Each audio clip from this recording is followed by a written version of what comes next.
Hello everyone, welcome to MeanMachineDean. Today we're back for another episode of Me Machine Talks, and today I have a very special guest. It's someone who I've met through the community who makes fantastic models, really fantastic models. I feel very privileged to even be able to speak to the gentleman today. He's incredibly busy, so even to get an hour of his time is very much appreciated. So without further ado, let's get Me Machine Talks going. Let's get some chats. So let's just cut to this.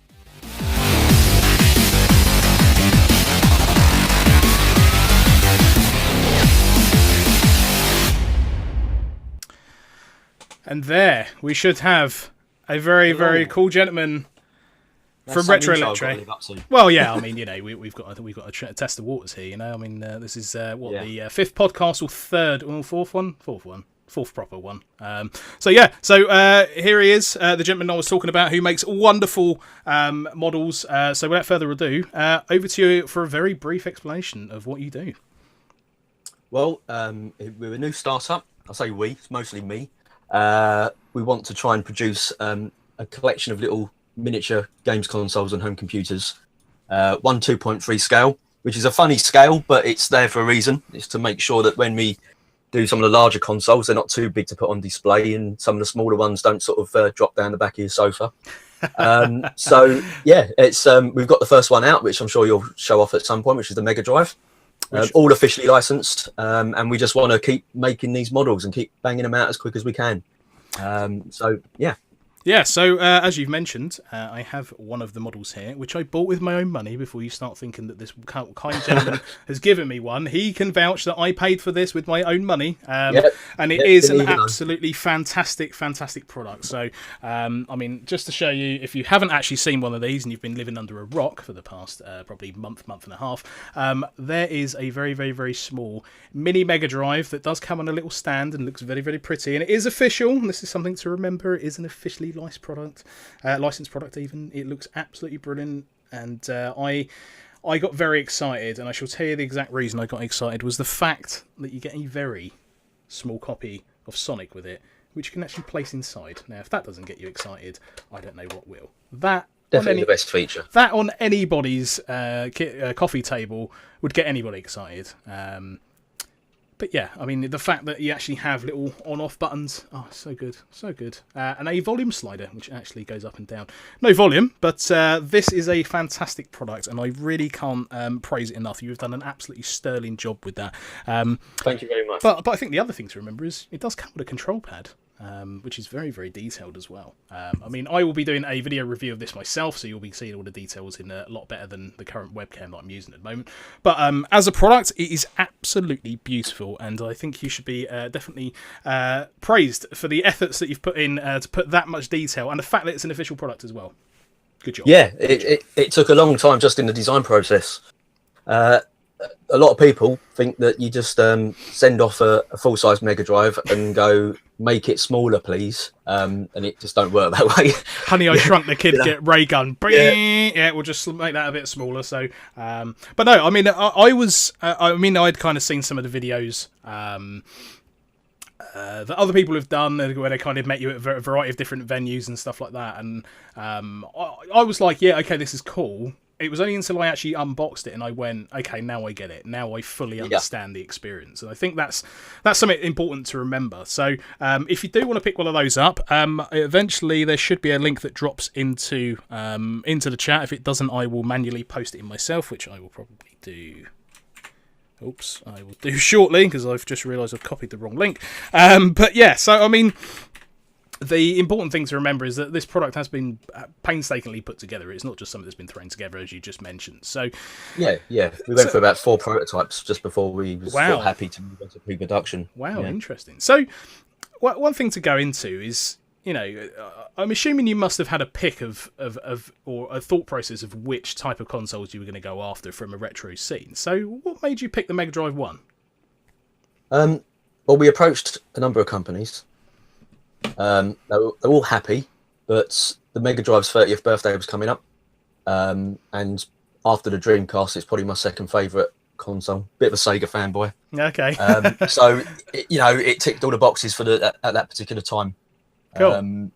You have to try and balance how popular a console is as well. So I love the Dreamcast, and I think the Dreamcast would look really cool as a small little system, but at the same time, it wasn't as big a seller as the Mega Drive was. Likewise, things like Neo Geos and PC Engines all really cool, but the Mega Drive was a good big seller, old enough. So yeah, you have to try and shortlist it. Sure, and that's how we did it. So you mentioned the Dreamcast and the Mega Drive. So was the Mega Drive choice purely on your kind of your nostalgia, or was it something that you decided as a business that would probably be beneficial to put out in the market? Yeah, I think because the SNES Mini and the NES Mini had just come out as well. It's that kind of 16-bit generation which seemed to be popular at that precise time. So that's why we thought, well, we'll do the Mega Drive. Oh, interesting. Well, I mean, as I said, I mean, you've absolutely knocked it out of the park. I mean, it is absolutely beautiful, and I think the other thing to remember is it really is just a nice piece to have.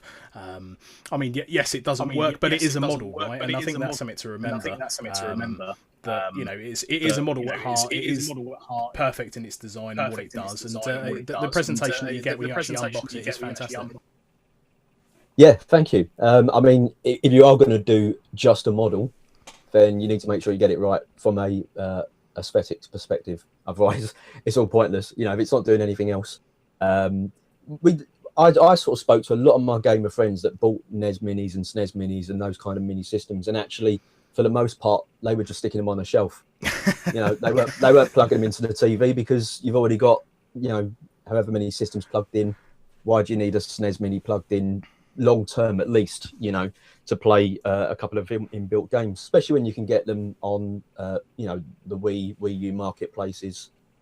Mega Drive Classics as well on Steam and PlayStation 4. So I kind of thought, well, if people are sticking them on their shelves, why should they be paying 50, 60, 80 quid in the case of the Sony Classic just for the looks? Sure. We're trying to kick the price down, and then we haven't ruined it with USB ports stuck on the front either. So no, I absolutely agree, and I think that's another point to remember is that the actual finishing actually on the product is absolutely beautiful. And I mean, just to look at the front, I don't know if you can see it there. That has actually been hand painted rather than stickers that have been put on the front. So the amount of detail that's been put into this is fantastic. So going back into your kind of nostalgia, what was your favourite kind of Sega moment on the Mega Drive in terms of gaming? I think, I don't know if it's the same for most people, but it's usually when I first get the console. So the Mega Drive for me, that was imported before it came out over here. So I got a Japanese import with a copy of Super Shinobi and Thunder Force 2. And it's just that first moment when you finally get it and you plug it in and you load the games up. And I don't think anything really beats that. I don't think games consoles are quite the same now. I mean, maybe I'm becoming a bit of an old git, but I don't think opening up a PlayStation 4 has the same kind of appeal. I'm sure it does maybe to 13, 14-year-olds. But yeah, I think it was always that first moment. And the jumps were massive as well then. So putting Super Shinobi on after playing the Master System for 5 or 6 years was absolutely mind-blowing. That soundtrack and everything. Just the intro, where his little ninja head pops up and dodges a couple of Death Stars. It's brilliant. The jump between the 360 and the Xbox One wasn't anywhere near as impressive. So it's, I think it's that first moment when you plug on a next-generation machine, certainly from the 80s and 90s. Yeah, it's quite interesting you mention that, because I mean, one of the things I was kind of looking at, I was thinking about on the drive here before we started today was also like the jump between the different consoles. So from kind of like the NES and the Master System, they were kind of level pegging. When the next gen, it really changed things. I think that was something important. I think that was something really changed the industry with the different peripherals and the different add-ons and stuff that came in. I think it really makes a difference. Yeah, absolutely. I mean, I had the Master System before. That was probably my first games console. I had one late 70s, early 80s, which was the Philips Video Pack. Wow, okay. Which was the Magnavox Odyssey 2 for the European market. But obviously only being sort of 5 years old at the time, you don't really appreciate it. So the first one I actually got when I was 10 years old was the Sega Master System. And yeah, I really appreciated that. But I think the Mega Drive was the first one that you sort of I saved my money up for. And the fact it was an import as well makes a big difference. So Right, so just heard there's a bit of an issue with the audio, so give me 2 seconds. Is it me? I don't know if it's you. I'm a bit confused. Because it sounds like I'm coming back, so I don't know if you've got the volume up on your mobile phone, maybe. It's popping out. No, I'm on headphoned up. Let's try. You did something go really loud. Oh, really? Interesting. Yeah. Interesting. Maybe my voice is too powerful. Or have we fixed it? Is that better? Yeah, I think we're there. Woo. Good. Right, let me double check. Right, I think we're good. Sorry about that. Right, so should we just repeat the last 20 minutes worth of conversation? No, I think we were all right for most of it. I think it was only a small segment. It's fine. The people in chat know what's going on, so it's fine. We're talking about mini consoles. They love it. That's all that matters. So. But yeah, I mean, as I was saying, kind of when the next gen kind of came out, so I mean, when this bad boy came out, the amount of add-ons that were added to this, were okay. The majority of them were, you could deem, a bit pants. I mean, I think there was an infrared controller where you kind of moved your hands and legs out to do different things, and arcade sticks. That was called the Activator, I think. Yes, that's right. Yeah. And a variety of other different things were kind of brought out, and I think that's something that's quite interesting. Is that it was the kind of step that made a massive challenge in the industry, where a lot of different peripherals and a lot of different changes happened. I mean, first CD-based console sitting based over there. Well, I mean, that's not particularly the first, but to think of having a CD. Yeah, exactly. I mean, to have a console that's got cartridge and a CD player all in one. I mean, it was unheard of around that time. I mean, compact disc players were almost of the same size. So to have a gaming console and that all in one, fantastic. And it was great that there was almost a constant challenge to evolve, and I think that's something important to remember. So I'm just having a look at the wall behind you, and you've certainly got a very interesting plethora of consoles, if I may say so. I seem to use plethora a lot. I don't know why. As I said to you before the chat, this is my broom cupboard, so I'm full on Philip Schofield. I'm sure I'm going to dig out Ed the Duck from somewhere. I've got more stuff than this, but it's all stuffed in the shed. So what I'm probably going to do is just cycle it every now and again, bring out a few different Dreamcast games and GameCube games and what have you. Get my maracas out, so to speak. So I think the thing is now is that if people in chat want him to constantly refresh it and come back on the podcast, we can definitely make that happen. So absolutely. There we go. See, positivity. Oh, hang on that way. There we go. Positivity. That's what I was. I always get that run the wrong way. Never mind. But yeah, I mean, I'm just having a look on your wall there. I mean, I can clearly see you've got a very prominent Dreamcast. So obviously that must have been a console that you owned within your youth. Is that correct? Well, I'll say youth. I was in my 20s when the Dreamcast came out, I think. Okay. Yeah. So yeah, I think that was the first one where you actually, you're working and you can buy your own stuff. You're not waiting for pocket money or birthdays or Christmas. So I went a little bit mental buying Dreamcast games, to be honest with you. I pretty much bought every single one that came out. As I said, 2 sets of maracas for Samba de Amigo, fishing rods, 2 lots of steering wheels. Yeah, I spent loads of money on it. It's and also being a massive Sega fanboy, I wanted to support it because I knew the PlayStation was coming out, PlayStation 2, and I was so sick of people going, "Oh, but it's got a built-in DVD player." I was like, "I don't care about your DVD player. Buy a bloody Dreamcast, will you?"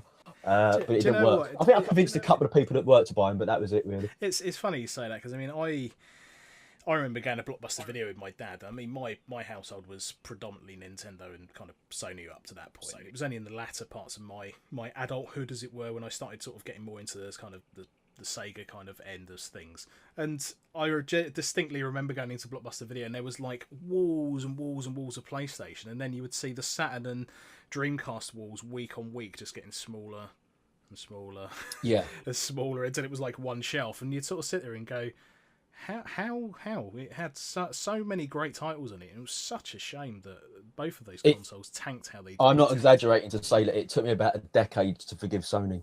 Well, no, not forgive them, because I don't think I actually have forgiven them, but to just sort of get over it. You and quite a few others, I think. It was just the whole thing. You open up the Sun newspaper and they'd have this thing about how it does 8 gigaflops of bandwidth and can can do the Final Fantasy VIII ballroom scene in real time and all this 8 nonsense. gigaflops of information for your knowledge. Oh. Absolutely. So I got a little bit annoyed with the marketing spiel and the DVD nonsense and the backwards compatibility of the PlayStation and all that. So typically British, I suppose, just want to support the underdog. Yeah, exactly. Didn't Absolutely. work, I like obviously. that. I like that attitude. That's good. Is that why you're on my podcast? No, don't answer that. So I mean, you know, kind of going into kind of your gaming history. Is it predominantly been kind of around? I mean, you said you were obviously a Sega head. Did you take the progression of kind of Mega Drive into the Saturn into the Dreamcast, or did you literally just go from Mega Drive to Dreamcast? No, I had every Sega console. Okay, interesting. Yeah, Game Gear, Saturn, Dreamcast, Mega Drive, Master System. Yeah, I think that's all of them as far as the UK is concerned. Nice. That's I good. like my home computers as well, so I had a Spectrum, Commodore Amiga, Yes. Game Boy, SNES at one point. Yeah, so you know, I wasn't a massive fanboy, but I did once one particular system come out, I'd try and really nerd it up and try and outdo every other competing system with specs. You know, even the sound chip. Joe, it's funny you say that because I was actually having a chat with Retro Man Cave, who you may or may not have heard of, fantastic YouTuber. Yep. And I was having a chat with him because I mentioned that years and years ago, and I think my brother's actually in the chat, Big Bro Mo, and he can probably vouch for this. We went to an Amiga show, and I think it was at Earls Court. I'm pretty sure it was at Earls Court.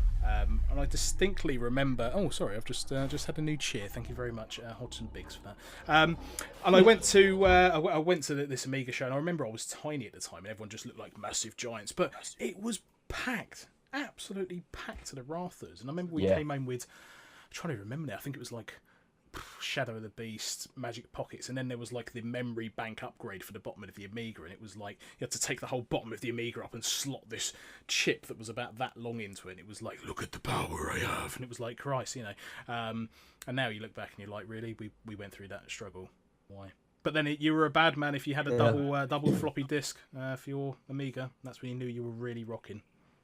And a copy of X Copy or whatever it was. Yeah, well, you know, we won't talk about that. No. But anyone who had X Copy, I like. But yeah, so you had okay. That's interesting that you've had a combination of consoles and home computers as well. So if you could pick one that you've got the most memories with, what would it be?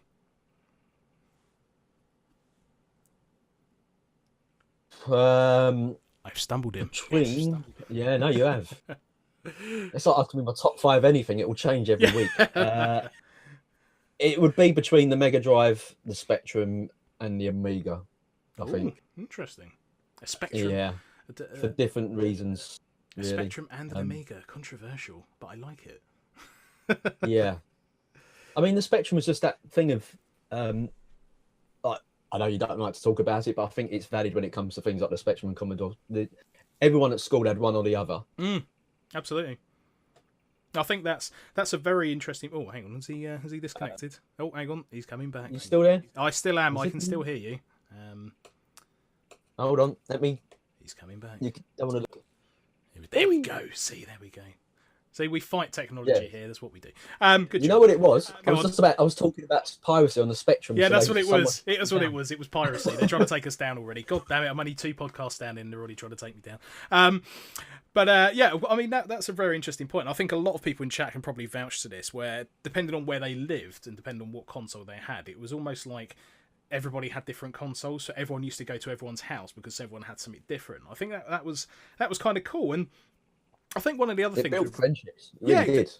Especially if you was a nerd like myself and probably a few of others in the chat. Absolutely. It was a good way of becoming friends with someone just because they had the computer or console you wanted to play. Sure. And no one cared. It was all good, And I remember going around my cousin's house because he had one of these, and I remember going on with it with a very Nintendo'd mind, like, oh my god, it's such an inferior console. Oh, I don't want to put my hands on this. And then after about 10 minutes, I was like, oh, now I can slowly feel my insides crumbling because everything that you've been told is a big lie. So, but yeah, I mean, this thing, it was good. It was very good. more importantly, after 10 minutes, your hands hadn't all cramped up because you Yeah. had a superior controller. To be fair, Unlike the SNES one. it's the only time I've played Street Fighter Fingers and like not that. got hand cramp. That's absolutely true.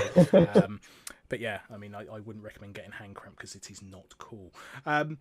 So going back to something like your computer days, did the computer become like your gaming thing, or was it something that you actually use for like your schoolwork? No, or anything else? I'm actually a software developer. Okay, that's interesting to By know. profession. So I was writing. I had an Acorn Electron as well. Ooh, So I had like the little baby brother of the BBC. that'll get some of you excited in chat for sure. Yeah. Well, I remember I got it one Christmas and they supplied the tape cassette and not the bloody cables to connect the tape recorder up. And if you remember back then, there were no bloody shops open until a couple of days after Christmas. So I had to basically dear. program my own games off it was a massive disappointment. Couldn't even load up Chucky Egg. Oh dear, how can you not load Chucky Egg? Come on. I know. So so that's what got me programming really. A lack of AV leads for the tape recorder. So. Oh, that's quite sad. So just so people are aware, I have posted the link for this wonderful man's product in the chat. So if you do want to pick one up, please you go and visit the link that I've just put in there. It is a fantastic product. I'm not getting paid to say that. I am saying that off my own back. He can vouch for that. I keep getting that around the wrong way. I'll get it right one time. But yeah, I mean, as I said, it is a fantastic product. So if you are interested, feel free to click on the link and make a purchase because it's all goes to the further it's not some big money making. No. It's not a big money making scheme for us either. I mean, all of the money is just going to go straight into pushing out the next model. Correct. And then likewise the next model. So you can almost think of it as basically buying into some sort of crowdfunding for the next one. No, absolutely. And I think that's a perfect description, as I think is to have something that's fantastic in your house and then to be able to make it better and fresh for the community as well and move on to something else. One of the other thing I just wanted to mention is I do have a hashtag that's running at the top. So if you do want to tweet about the show whilst we're talking, please make sure you use the MeanMachineTalks hashtag at the top of the page. So coming on to, I mean, obviously you can't divulge on any of the other products that you've got coming out, but I mean, I don't want to go into too much technical detail, but how does that process start? Because I mean, I sat there and tried to think about how you would even take said thing and make it into something, because like my mind is just like, how do you take a button that's that big and make it this big and well, without giving trade secrets away. Free CAD designers, which is probably one of the few things that I didn't do myself. I had to try and do everything else, but that was a step too far trying to learn how to use Blender or Autodesk or whatever it is. So you start off with basically modeling that at a smaller scale, but then you realise, just as with sort of Honey, I Shrunk the Kids, that not everything scales down, not correctly. So you start shrinking switches down that use the same mechanisms and they just break instantly. So that's the point when you start getting a couple of prototypes back. The mechanism for the flaps for the cartridge slot was obviously a different type of mechanism to the original. It still looks the same from the outside, but underneath it has to be different. So it's those kind of things where you have to start getting a little bit clever. Likewise, I know we had one comment about them not actually having pins on the joypad sockets, but if you try and shrink those down and keep them to scale, they basically just fall to pieces. Yeah, I mean, I'm not being funny, but that hole there, I mean, I'm going to show it up to the camera, is pretty small. So yeah, to put pins in that would just be insane. So as you said, I don't know how you would even go about that, and it's probably not worth entertaining, because I think it would probably ruin it if it just, like you said, it would just fall apart. So but I mean, I think the thing I like the most is the fact that it even feels like a Mega Drive. That it sounds really weird, and I know this is obviously use like the same plastic. And the thing with when you get the different textures, so you get the gloss on the plastic and you get matte plastic. That's actually done with the mold, and it's the way how fine they sand down the inside of the injection mold. Interesting. And there are about 20 different gradients, and so we even had to make sure that we got exactly the right gradient. And that's partly why I said I think the plastic feels exactly the same. So yeah, it takes a lot of work, but I think the end result. There's a very interesting question someone's actually asked, and it's kind of along the same lines. They actually said, from the drawing board to the hands of the customer, how long did that process actually take? It's quite a good question, actually. Yeah, it took 2 years. If you factor in negotiations and talking to the various companies. But I think the actual design part was probably coming on to 18 months. Wow, okay. And then there was the, a couple of months production and shipping and all that sort of stuff. So yeah, it's probably maybe just under 18 months for the whole design. Because obviously, it's, I'll be perfectly honest with you, a lot of this sort of stuff is done in China, made in China. And it's not exactly quick to get these things backwards and forwards. Hang on a minute. Yeah, this mug is. And also, when you're dealing with some of these big companies like Sega and Sony and Atari, you quite rightly, they've got pretty strict approval processes. Absolutely. Yeah. So that you have to wait for them to approve things and make sure that they're happy with it as well. So they've been great. They really have, as far as sort of helping out with it and making sure that everything's as it should be. But so about 18 months. I would say that once we move on to the next model, that will be much quicker, because obviously the first one's always a learning experience. You make various mistakes and efficiencies and what have you. So we'll hope to get the next one out quicker in it. I think that's an interesting point, is the fact that you kind of obviously have Sega's sign off on this, which for most people, I mean, there's probably hundreds of people who have tried to approach Sega with making things like this, but you yourself has pulled this off. And in terms of your team, is it literally just yourself doing this, or have you got anyone else? It's just yourself. Yeah, big secret. Yeah. I've got my wife doing the accounts bookwork, and my son doing a bit of marketing, and I might try and drag my daughter into doing some YouTube videos with me, because she likes all that business. Good. It's a family business, put it that way. Yeah. And I think that's something important to remember, guys, is that we're not dealing with a massive company here that have just decided to throw something into the market. This is someone who's an enthusiast who's decided to do this out of the kindness of his heart, and to do something that's pretty cool. And I mean, I've been sitting here sort of having this in my hands. I mean, how cute is that? It's so small. Look at it. It's so small. It's so cool. Although it's quite funny, actually. It was the same size as my TV there. That's a bit awkward. But no, it is very, very small. And as I said, I mean, it is fantastically detailed. It's got all the little mouldings and stuff on the back. So it is a fantastic product. And I know I keep saying it, but honestly, if you guys want to get one, do get one. They are absolutely brilliant. And as I said, it's not just for the sake of owning it. It's future-proofing kind of future developments as well. And I'm assuming there are other ones in development. Not that you're going to tell me, but I'm assuming there are other ones that you're currently in negotiation with at the moment. Yeah. We're at negotiation periods, and people are happy. But as I said, once you sign on the dotted line, you commit a fair amount of cash. To be perfectly honest with you. So we just need to make sure that this one actually does well enough to prove the concept.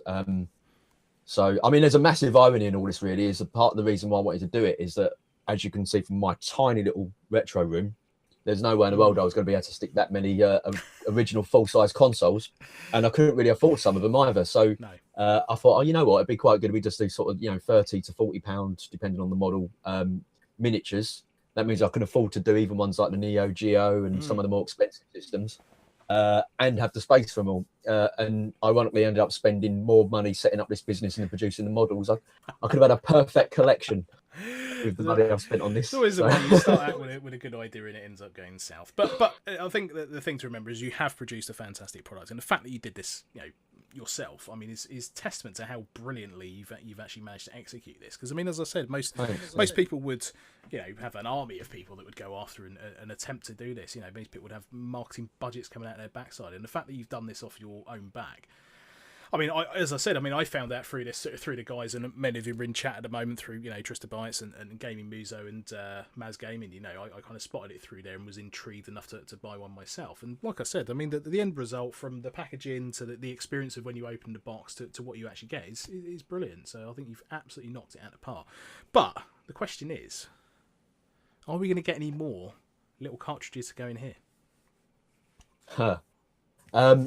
It's sort of it lends itself to that, doesn't it? It certainly does. And then I guess the other question is are we going to get different ones of these? Yeah, that's, you know what, it was so difficult to make sure that I actually tied up the correct controller for the particular Sonic bundle of the Mega Drive. I mean, that's the one I've actually got. It's stuffed down there. Right. So in that instance, it was okay. But there's about 4 different variations before you even get into the 6-button Mega Drive with different combinations of where the A, B, and C are, whether they're painted, whether they're red or white, what color the button is. And if you try and look at the launch Altered Beast system and you look at them on eBay, so many people have subsequently bought replacement controllers because their original ones are broken. You can't really pin them down to what the actual original ones are. But I was really bothered by that. I'm quite OCD. I would have absolutely hated it if I'd ended up supplying one with a red start button when it was supposed to be white.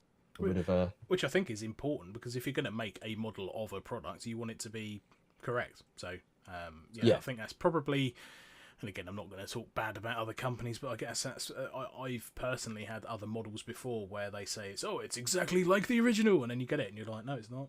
This is not how I remember it at all. So but yeah, I mean, I can't honestly wait to see what other things you've got in the pipeline, and I think the interest and the intrigue around taking a console like that and just shrinking it down to size is brilliant. So but I mean, let's go back to some more gaming stuff, because I think we've talked far along enough about this little lovely thing. So small. So I mean, I'm just again, I'm just having a look behind you to see what I can see. As a Transformers something there, and I'm trying to work out what that is. I'll tell you what this is. Here we go. Exclusive. It's the original soundtrack to the 1986 movie on vinyl. Now, don't that get excited? Look at that. Which is an amazing soundtrack, by the way, because obviously it's got Stan Bush on it. Agreed. It is a classic. So yeah, I'm very impressed. I had it on tape, CD, and vinyl. I must say, as a retro wall, that is very strong. That is a strong wall you've got there, sir. Including your own product, of course. That would be be wrong to not have it there. So the Neo Geo Pocket. How long have you had that for? I've had that since launch. Oh wow! Okay. And then when it went down the pan, as often these things do, I think they were selling the games for like five quid each on Play.com or something. So I bought a bunch of the games that I didn't have. But that was a brilliant Sonic on Sonic Pocket, or whatever it's called, is absolutely brilliant. Probably one of the best Sonics, I think. So one question I like to ask a few of my guests is, I guess one of the things that's probably missing out of current gaming is kind of the social aspect of going to someone's house to play games is currently being lost. Yeah. So in kind of all of your previous gaming knowledge and all the games that you've played, what's the one standout game that you can remember being in a room with other people and playing and being genuinely immensely happy at that point playing that? Oh, there's a few. Having my mates around for Samba de Amigo when we first got that on the Dreamcast. Interesting. Was absolutely brilliant. Herzog's Zwei. I don't know if you've heard of that game. I've just done a podcast with the Pod'em Up guys talking about that. Damien McFarren harps on about it sometimes, saying it's the best multiplayer game ever on the old 16-bit systems. Yikes. It was the first RTS. So it's done by Technosoft, the Thunder Force guys. Yeah, and it was, as I said, it came out before Command & Conquer, before Dune. It was on the Mega Drive. I got that as a Japanese import, and it took me and my mate probably a week to figure out how to play the bloody thing, because it was. I mean, even the English version with the manual and with a YouTube tutorial is bloody difficult. Yikes! But when you spent 40 quid on a game, you used to just persevere, didn't you? Because it's not like you're going to go. Do you know what? And this is a funny story I always go back to, and I think a few guys in the chat have probably heard me talk about this before, which was when I was younger. My dad went out and bought me NBA Jam on the Super Nintendo, and I've actually still got the box here, which I showed on stream once before. And there's still a sticker on it that says $59.99 on it, and $59.99 back then was a lot of money. Mega money, yeah. But the thing was, when you paid that much money for a game, you got your worth out of it. It wasn't something that just, you played it, you discarded it, and off it went. There was so much replayability. I mean, Streets of Rage. How many times can you go back and replay that and still enjoy it? And that's something that's currently been missing from gaming at the moment, which. Not to become completely negative about modern gaming, but I think that the aspect of actually enjoying games now is almost being tapered off, and the whole monetary side is now completely on the rise. And I think it's really sad to see that the whole enjoyment of gaming is just completely being shot because it's now a money making interest. So I think there's so many reasons for it. Yeah, I mean, Mobile gaming's not helped. Yeah. So I think it's agreed. been attacked from one side. That's completely devalued the gaming market because people think you can get something for nothing. Yeah. Ridiculously, I think on average, I read a statistic somewhere that people who spend on microtransactions on games on average spend about 60 quid anyway. So they're actually spending more on average on microtransactions than they are on the bloody games when you could just buy them outright. So that's not helped. I think the fact that gaming is split off massively into AAA or indie. So what you get is AAA games which are still 30, 40 quid, but are nothing but 300-hour long marathons of basically running to each radar point and picking up a frigging, scroll So true. 500 times. Yes. So they're, you're getting your money's worth from them, but it's not real tangible gaming, And then the indie stuff, which although it's great, quite often you pick them up on a humble bundle for like 5 quid and you get 4 of them. You don't really feel like you're sort of paying any money that warrants investing your time in it.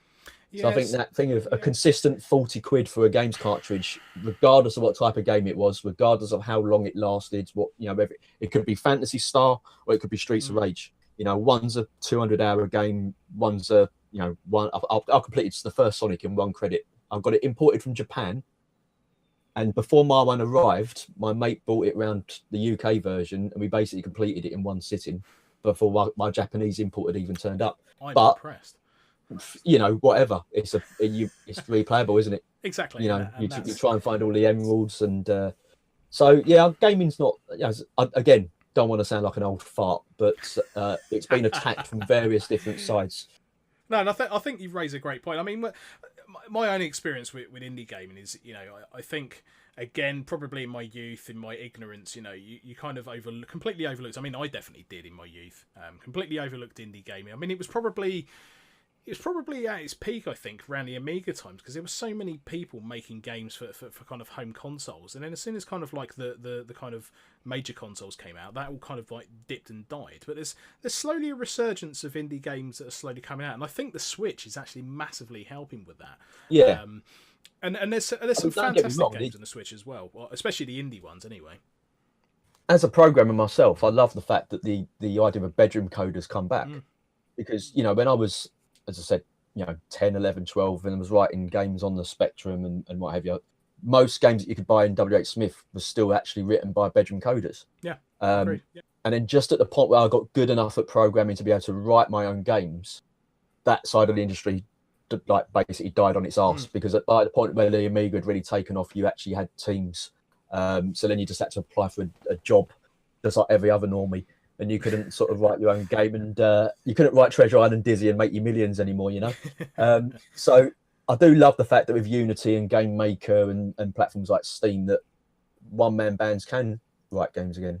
So I do love that part of it. But as I said, it doesn't help that if you pay 3 or 4 quid for one of those, and there's a lot of choice as well. The games have got to be bloody good to hold your interest. No, absolutely. And I think that's where... I mean, I spoke about this previously in my my other podcast, where you've almost got a particular companies who have a massive marketing budget, right, and they can essentially make crap, throw a huge marketing budget behind it, put all over social media, say it's the best thing since sliced bread, and then it comes out, everyone goes out and buys it and goes, oh, actually it sucks, but they don't care because they've got your money at that point. So, and especially made worse because it's digital. As soon as you bought it, in 9 times out of 10. You can't return it, so no. Kind of got you there. But I mean, I kind of go back to one of my favourite indie games, and it was actually one that Trista Bites actually spoke about, which was Nature's Zombie Apocalypse. And I don't know if you've played it, but it is absolutely hilarious. She'll give you a synopsis.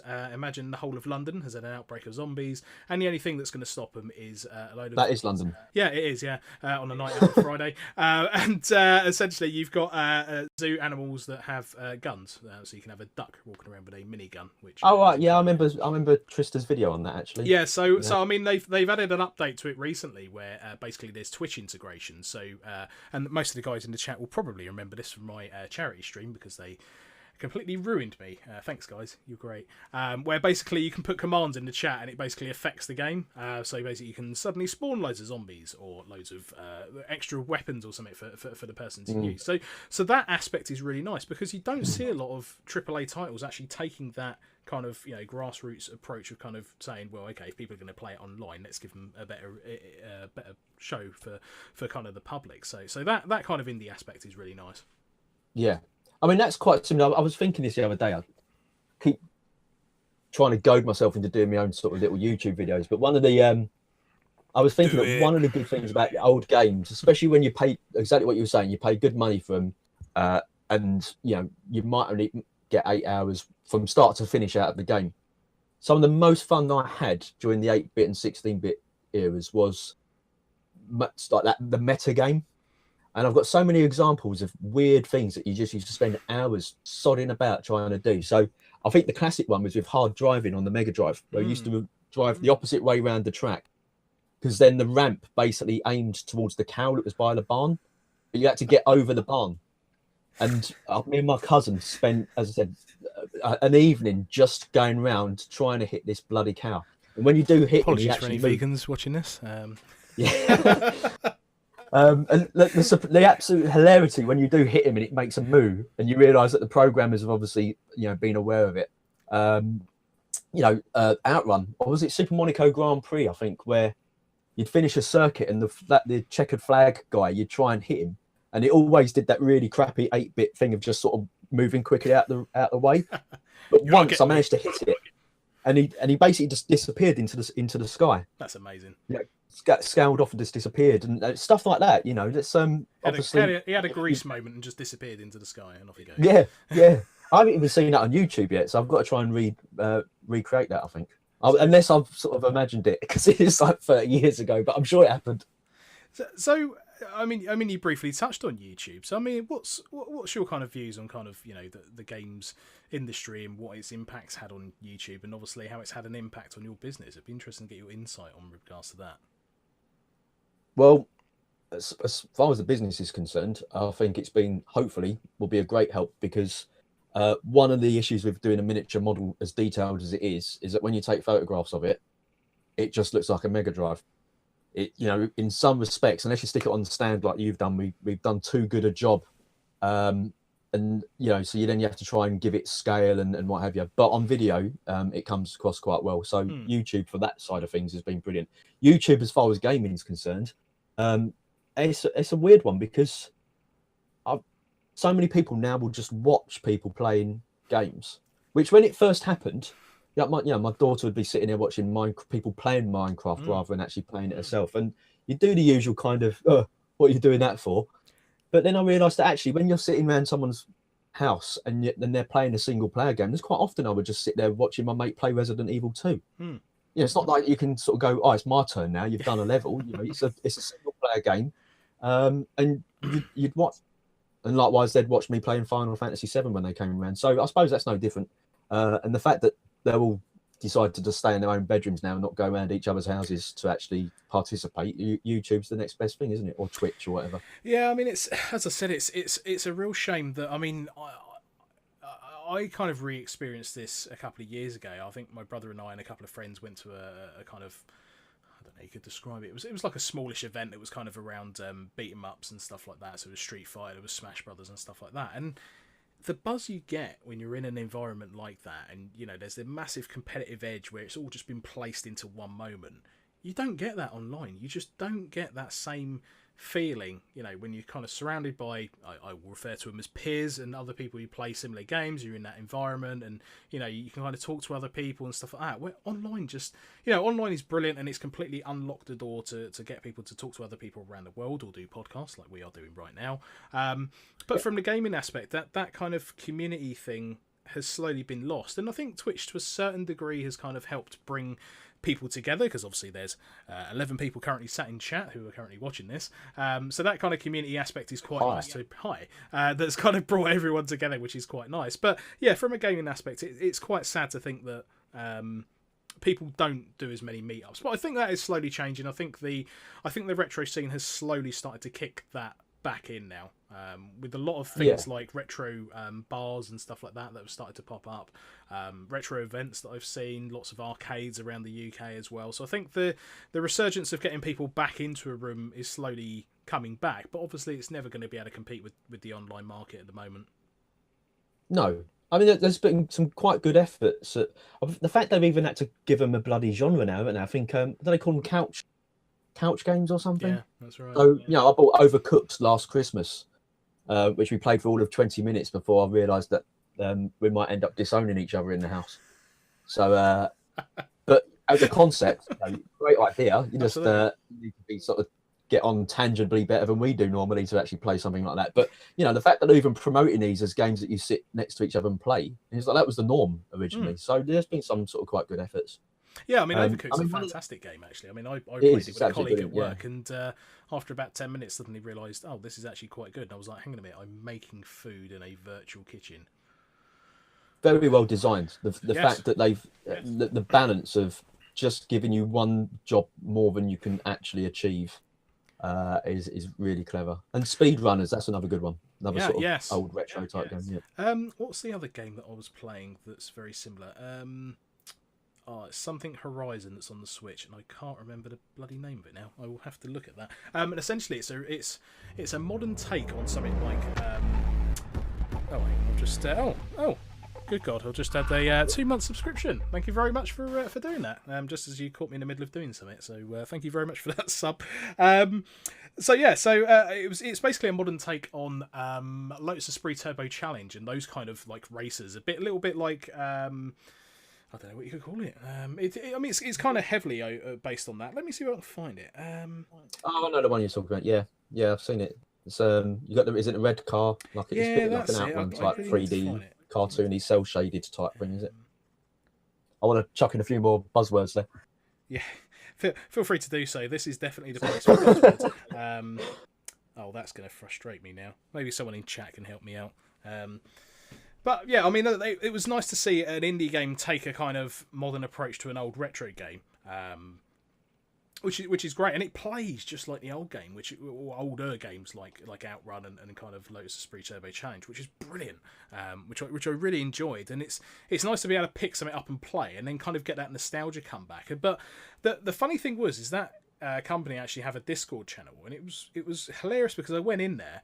And people were like, "Oh well, it's not accurate enough." I'm like, "Accurate enough to what? It's an arcade game. Get on with bloody playing it. What do you want?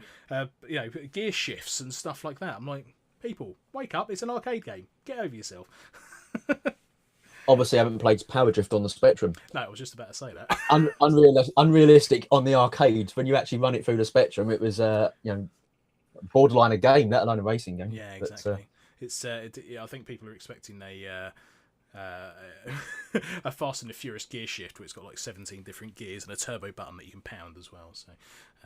So out of interest, was you ever in? I mean, I'm assuming you're from London. Yeah. Did you ever go to the Trocadero? I kind of worked it out from your accent, mate. Yeah, I didn't. I've been to the Trocadero upstairs a couple of times, but I'd stopped sort of going to arcades as soon as they become more gimmicky than actual just upright systems. Because Southend's only 40 minutes away from me as well, so I used to spend a lot of time in Southend playing the arcades, and as soon as they just become gimmicks, rather like the PlayStation, it took me quite a long time to forgive the arcade industry. So I never really looked back. I did do Alien War in the Trocadero. Yes. I don't know if you ever did that. I mentioned that in my last video. That's what it was called. Absolutely amazing. Yeah. That's the one that had the elevator drop, right? If I remember rightly. And then that's it. Yeah. And then there was a and then there's an alien in there with you. Yeah, that's it. Yeah. So. And then it basically scares you out into the exit door where everyone's waiting to go in, and you look like a right fool. I never did it myself, but that's hilarious to know that. That's absolutely hilarious. Yeah, no, it was. I genuinely, I still remember it today. It was as close to actually being in an Aliens movie as you can get. Wow. I know, you'd imagine it would be quite tacky, but the costumes, and you'd get in the what do they call them? The armored car. There was a name for it, wasn't there? And you strap yourself in, and it actually feels like it's driving, and it crashes, and all the lights go off, and then the electricity sort of comes back on, and there's an alien in there with you. and there's Marines sort of hoeing you out and stuff. And yeah, so those sort of experiences I think were actually quite good. And they should have been a better replacement for arcades than bloody dance games and the like. I mean, I fondly remember, and I think my brother will probably vouch for this in the chat, that I distinctly remember the arcade section, I think, was either below or above where that took place. And every so often you would hear massive rumblings, loads of screaming, and then loads of like feet running above you, and you were like, what the hell's going on? And you'd be like, carry on the arcade game, and every 10 minutes you'd be like, Jesus, sort of, the hell was that? You know, and suddenly a freaking alien just comes charging past you, like, you're right, mate, yeah, right, cheers, thanks a lot. But coming back to the arcades, I mean, what was the game that made you stick as many, probably, 50p's, 20p's back then into the arcade machine? What was the one that got you excited? Well, for me, there wasn't a lot of choice. Well, the ones that I put the most money in were because so my dad was a greengrocer, so I used to spend most of my weekends down the shop, and then when he'd go out for his lunch to the pub over the road, they'd have the the bit at the back that the kids can hang out in. So they'd have one arcade basically. So the arcades that I played the most were those arcades, whichever one they'd cycle every 6 months. And I sort of remember the order. It was Hyper Sports for a while, then Commando, and then Green Beret, and then 1942. So I got pretty good at most of those. That's a strong list. I like Fortunes that. Yeah, absolutely brilliant games. Hyper Sports, I used to get my little brother to basically do the breathe button for me, and I'll just sit there tapping the swim.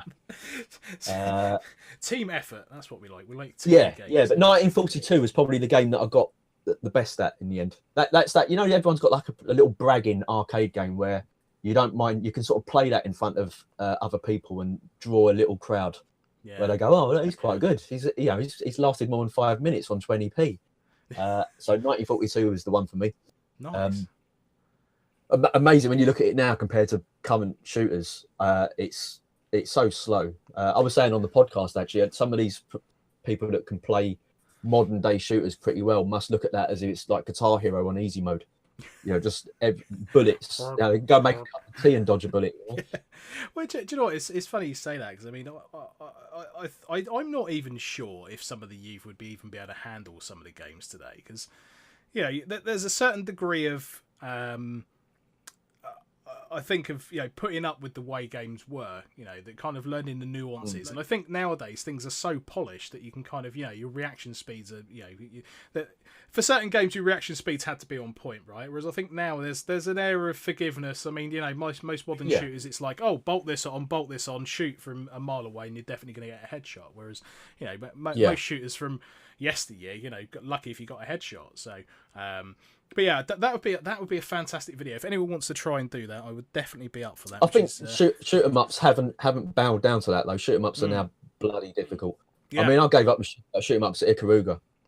Once I loaded that bad boy up. One of my favourite games actually. And I got to the second level once, I think, and that was a Dreamcast game I never bothered to load again. I was like, I'll go back to 1942. I know I'm in that.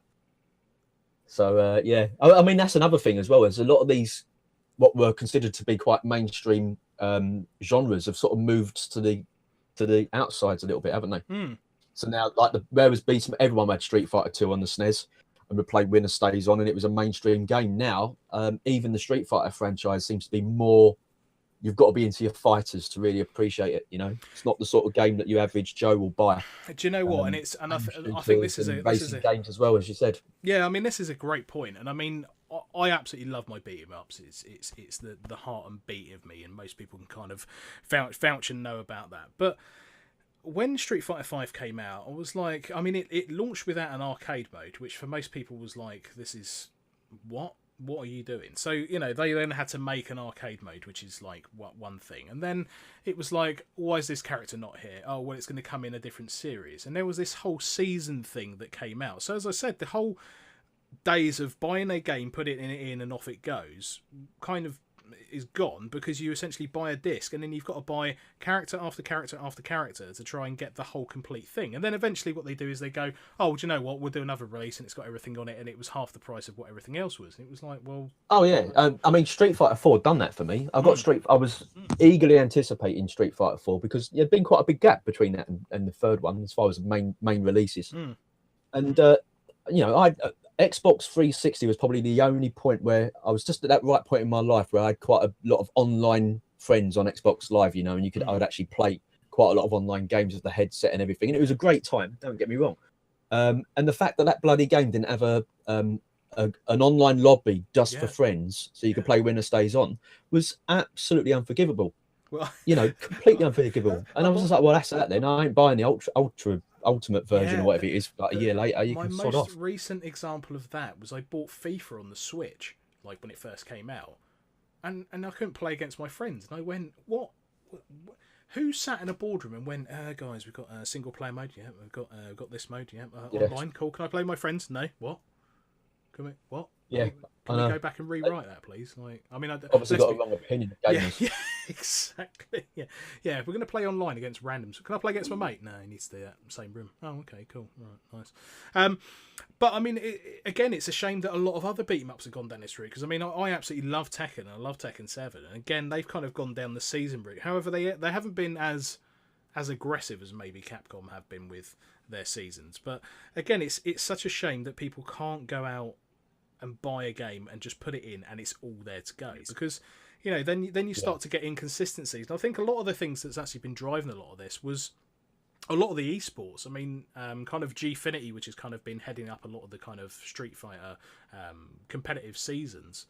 Every season they kind of make a big drama about it, and it's like, oh, which person's going to pick a new character and stuff like that. So they kind of draw into this whole hype around it when really it's just another character. And then what happens is they get released, they use them for a week, and then they dump them off. So suddenly all people have just bought this brand new character expecting the pros to be using them, and then they don't. And it's the whole monetary side is just completely ruining the whole aspect of just being able to buy a game and enjoy it for what it is, the game itself. Yeah, I think VR is going to be interesting. Another love of mine. on the face of it, I've got an Oculus Rift, and it's a very lonely but totally awesome experience. But at the same time, I think if it hits a decent level in the market, the multiplayer side might be even more amazing than general multiplayer and online. But no, I play a lot on the Rift. I wait, for us.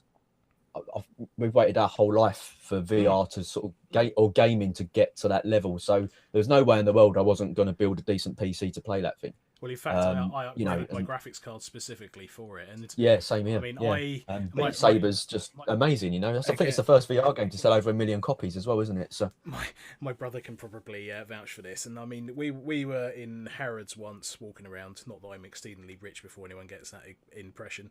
And they had an Oculus Rift stand, and I thought, you know what? I'll give it a go. Within about 10 minutes, I was like, do you know what? I think I need this.